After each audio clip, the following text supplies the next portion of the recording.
চন্দ্রমল্লিকা, অপেক্ষা বোঝো। তীব্র অভিমানে মুখ ফিরিয়ে নিয়েও বার্তা পাবে না জেনেও অকলতার একটি বার্তার আশায় বসে থাকার নাম অপেক্ষা। ওই যে সন্ধ্যা, নামলে যে পাখি নীড় হারায়, সে পাখি দিক বিদিক ছোটাছুটি করে ঘরে ফেরার তাড়া নিয়েও ঘর খুঁজে পাবে না জেনেও সে উঠতে থাকে আকাশে।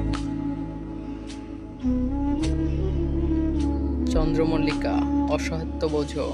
যে প্রেম জুটেনি কপালে, যে আদরের হৃদয় পুরে আঙ্গার, সেই প্রেম আর আদর পেতে পায়ের কাছে বসে থাকার নাম অসহায়ত্ব।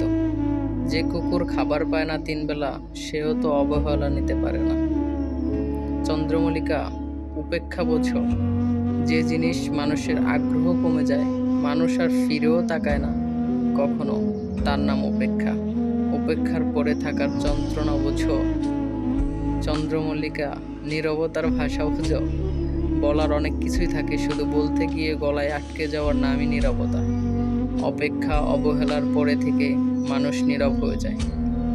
তুমি তো সবই বোঝো, শুধু বোঝো না কেউ থাকার পরেও একা লাগার যন্ত্রণা। বোঝো না ভালো থাকার একমাত্র অবলম্বন হারিয়ে ফেলার বেদনা। মানুষ হয়েও জন্মেও কুকুরের মতো অবহেলা পাওয়ার অসহায়ত্ব।